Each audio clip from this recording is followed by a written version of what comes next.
నేనెప్పుడూ ఇలా పాడైపోయిన అన్నం తినలేదు. నేను వండుకునేటప్పుడు వేడివేడి అన్నం తినేదాన్ని. అలాంటిది ఇప్పుడు ఇలాంటి అన్నం తినవలసి వస్తుంది. ఇలాగని నా కొడుక్కి చెప్తే ఇద్దరి మధ్యలో మనస్పర్ధలు. నేనే ఏదోలా అడ్జస్ట్ అవ్వాలి. అందుకు ఈ కూర తినేసి మంచినీళ్ళు తాగేస్తాను.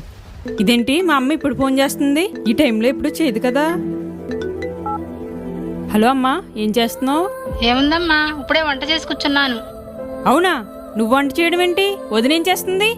వదిన ఈ మధ్య అన్ని మిగిలిపోని పెడుతుందమ్మా. ఎంత చెప్పినా వింటలేదు. అవునా? అవునమ్మా, అన్నయ్యకి చెప్పి మళ్ళీ వాళ్ళ మధ్యలో గొడవ పెట్టడం ఎందుకని చెప్పలేదమ్మా. ఇదంతా ఎందుకని ఇంక నేనే వండుకుంటున్నానమ్మా. సరేనమ్మా, ఉంటాను. మరి ఇప్పుడు నేను చేసిందేంటి? ఇంకెప్పుడు ఇలా చేయకూడదు. నన్ను నేను మార్చుకోవాలి.